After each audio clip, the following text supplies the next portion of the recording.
Hi guys, welcome back to the channel, Gaz at Fermented World. Today is the 2nd and I'm starting a new mead. I've got my hot water, which I've brought over from there because my cooker is absolutely filthy, so I'm not showing you that today. Where we sit. That is my first mead I ever made. It's crystal clear and it's not too bad.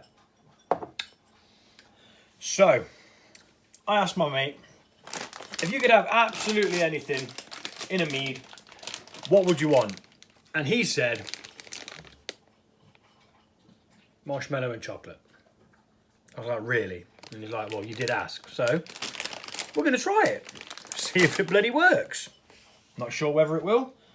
It may not. I've also got some cocoa powder because I'm not sure whether the chocolate itself is going to be viable. But we shall see, shan't we?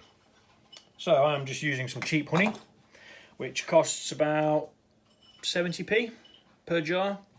Reason for using cheap honey is because I don't know whether this is going to work or not, and I don't want to ruin a load of expensive honey. So, let's get it cracking. And this has been left in some water, some hot water, sorry. Just loosens up. Allows it to run a lot easier.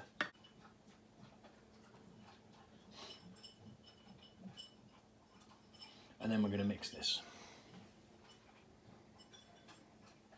Yeah. Take a bit of that water, swizzle it around, and get the remainder out. And we're going to do the same for each one of these. So I'm going to speed that bit up.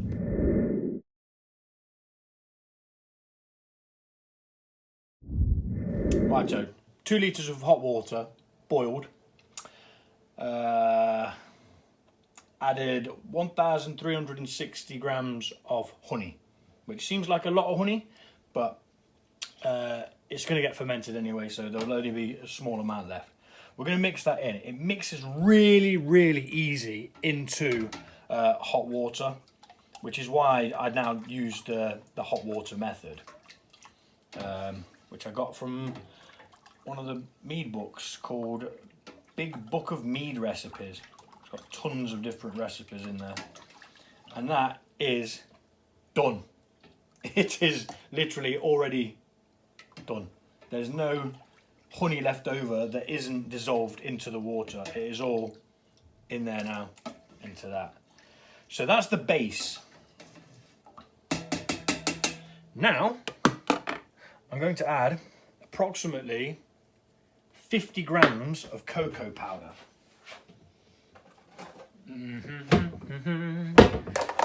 I did a beer not long ago, and it was 18 litre batch, and I used I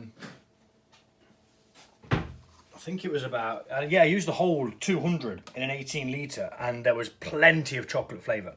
So I think 50 grams will be more than enough. It would help if I turned the bloody scales on first. Righto. So that's zeroed again. And we want 50 grams. And the reason why I use cocoa powder and not hot chocolate is because I didn't want the sugar content in there. I just wanted the flavour from the cocoa.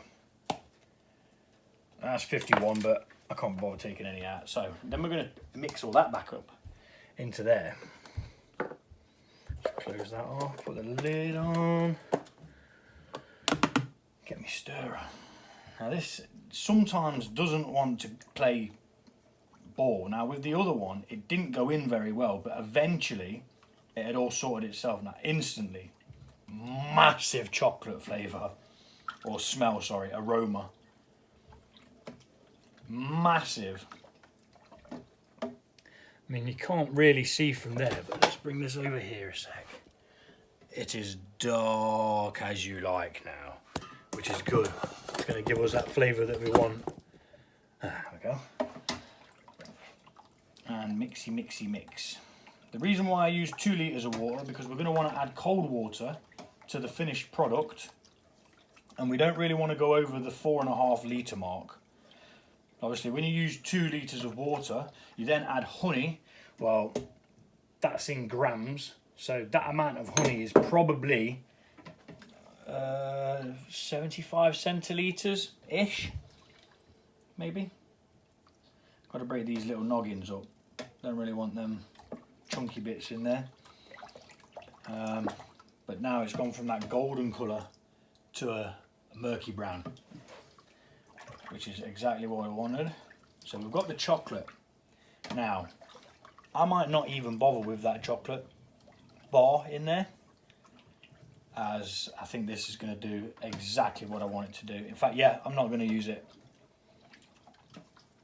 Now, I can't figure what to do with the marshmallows, whether I just drop them in, cut them up and drop them in, or whether I try and melt them in. I'll tell you what, I'm going to do one in here and I'll see what happens to it. Because if it doesn't start breaking it down into like a melt or something because it's warm, they're just going to have to sit on the top, aren't they? So, let's keep stirring anyway, because there's plenty of the cocoa still floating around in clumps. Nearly there. But yeah, the marshmallow's not really doing anything. Seems to be breaking up, maybe. Possibly because of the hot water. Nah. What I'm going to do is I'm going to put them in after. Once we have got it ready for going into the pitcher. Going to need some yeast nutrients, which is right here. So we're going to use what it says, 1 level teaspoon per gallon. So I've got a 1/2 teaspoon measure here. I'm going to do in a gallon batch. So we will do that like that. I need to take the yeast out of the fridge. That would be a good idea. Yep. Right, so now we're going to transfer this into this, which I'm going to have to move this out of the bloody way. Pop that in the sink.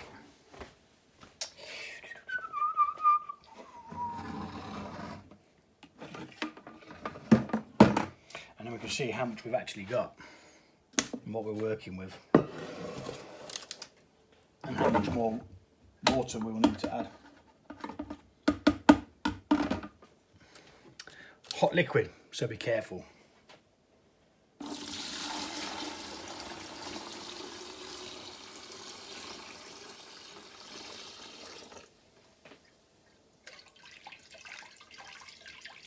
Make sure we get everything.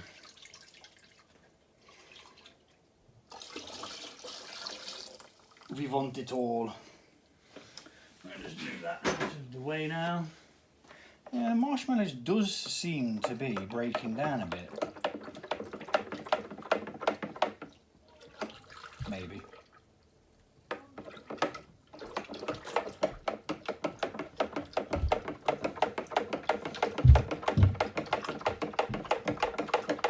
Right.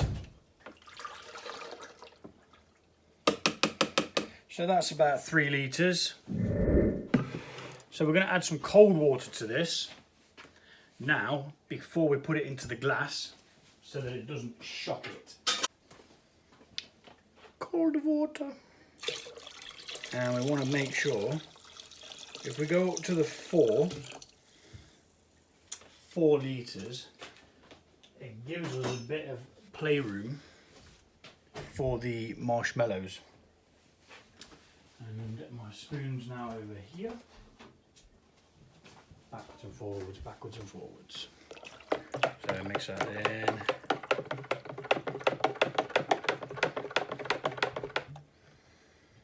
It's not really cooled it down a great deal.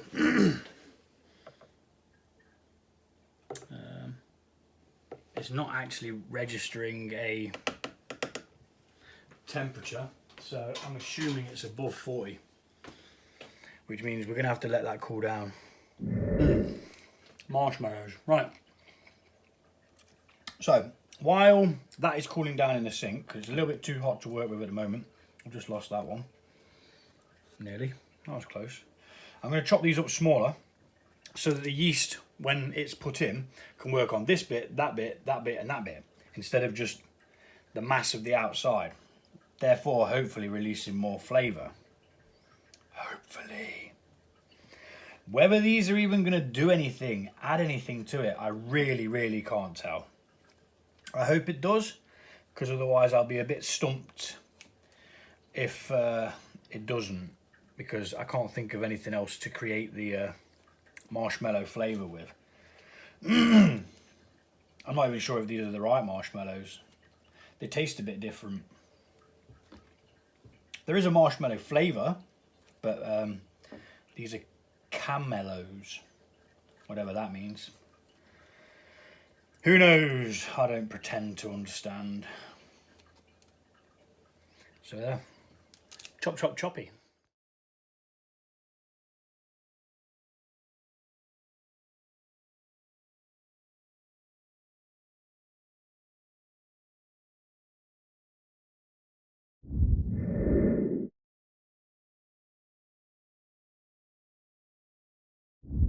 Right, so it's finally cooled down now.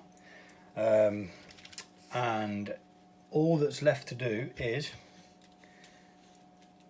tip it into the demijohn and yeah, add the marshmallows. I'm putting the marshmallows in last because I know they're going to float and I need to gauge roughly what amount of volume I'm going to have. There's 4 and a bit litres in this at the moment, which will fill this quite well. There'll not be a great deal of room left. Actually, before I do that, I need to take a hydrometer, a reading. Now, I hope that this just doesn't taste like a milkshake. Even though it's got no milk in it, of course.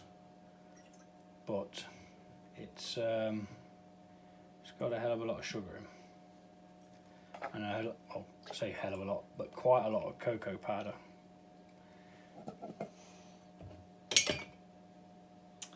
Start gravity is not all that high, to be honest. 1.106.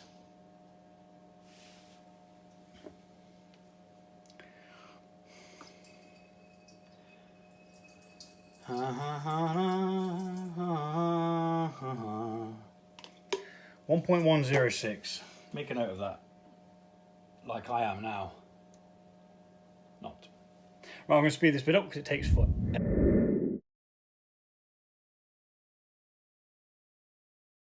And there we go. It is now transferred into there. And now we are going to put the marshmallows in. Now they're going to sit quite high up. This may even get transferred into another vessel.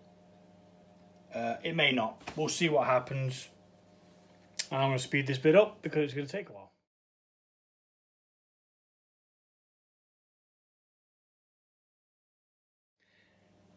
Now, what I should have done is added the yeast before I added the marshmallows, but I didn't, so now I've got to add it.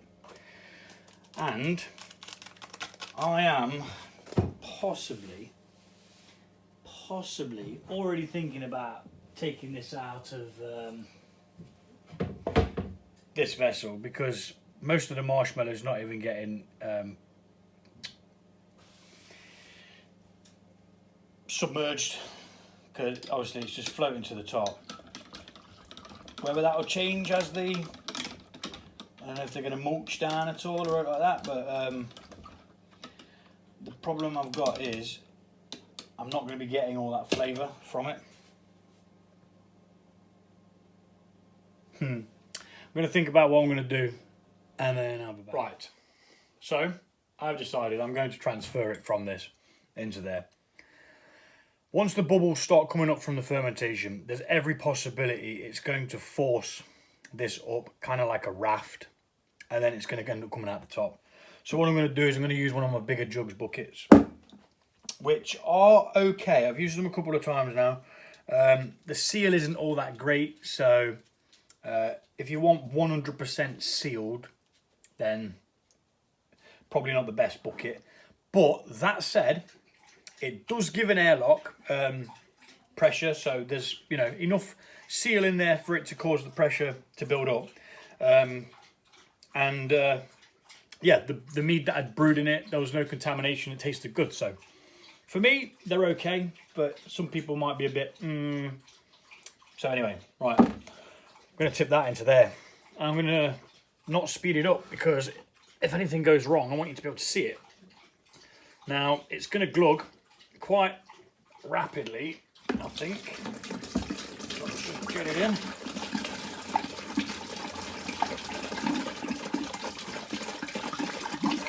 And I'm hoping all the marshmallow just comes out with it. Here's hoping, though, isn't it? Now, they're about the right size. Two just come out now. They're not going to come out just easy. So we're going to have to just like jig it about, I suppose. Get a little pokey stick in there and help them on their way to a better life. I've had a little taste and I'm not all that sure about it, to be honest. It does just like taste like instant hot chocolate. So yeah, this is all your fault, Van. Yeah, nice one, mate. Anywho, it's time to pitch the yeast. Temperature's now down to about 24, which is perfect. This yeast can be pitched between 15 and 30 degrees. I'm going to whack it over the top of them and then mix it in a second. I use, for all of my meads, I just use the same one. The first one I ever tried, which was Mangrove Jack's mead yeast. Yep, that's what I use. There are others. And then I'm just going to mix that in.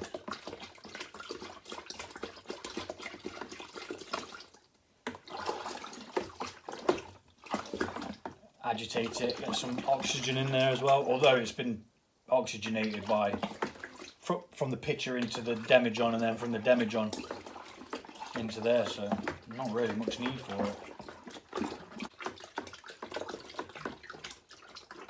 And yeah, white tops and me and white tops are not good.